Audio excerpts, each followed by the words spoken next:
विपश्यना साधना यानी सत्य की विद्या, पहले जानो तब मानो। भारत से ही गई हुई विपश्यना साधना की विद्या अधिकांश देशों के लोग अपनाकर दुखों से मुक्त होकर मुक्ति की ओर बढ़ रहे हैं। लेकिन भारत के अधिकांश लोग आज भी घंटी बजा रहे हैं, यानी अंधभक्ति, बनिए वाली भक्ति कर रहे हैं। हे देवी देवता, किसी की हत्या किया है, केस चल रहा है, मेरे पक्ष में फैसला दिलवा दो। हे देवी देवता, खुद के नशापान को देखकर बच्चे भी कर रहे हैं, मेरे बच्चे को नशापान से मुक्त करा दो, 5 रुपए का प्रसाद चढ़ा दूंगा।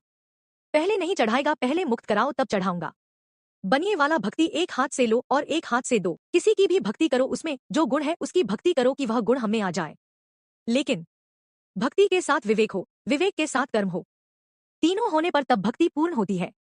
किसी के पास पैर है लेकिन आंख नहीं है, वह चलेगा तो सही लेकिन कहीं गिर जाएगा। किसी पास आंख है लेकिन पैर नहीं है, वह देखेगा तो सही लेकिन चल नहीं सकता। अपने अंदर मैल तुमने जमा किया है, निकालना तुमको होगा। रोगी तुम हो, दवा कोई दूसरा खा ले तो तुम्हारा रोग कैसे छूटेगा। भूखा तुम हो, खाना दूसरा खा लेगा तो पेट तुम्हारा कैसे भरेगा।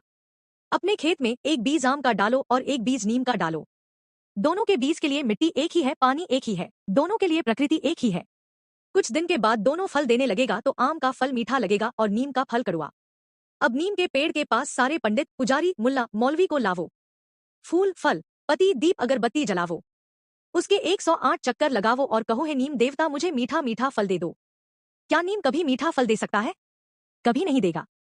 जब आपको मीठा फल खाना है तो मीठा फल वाला बीज डालना होगा। ऐसे ही कुछ कर्मकांडियों के चलते भारत से गायब हुई जन्म जन्मांतर से दुखों से मुक्ति की विद्या विपश्यना साधना 3 जुलाई 1969 को विपश्यना आचार्य श्री सत्यनारायण गोयनका द्वारा पहला शिविर मुंबई में लगाकर फिर से भारत के लोगों को समर्पित किया गया।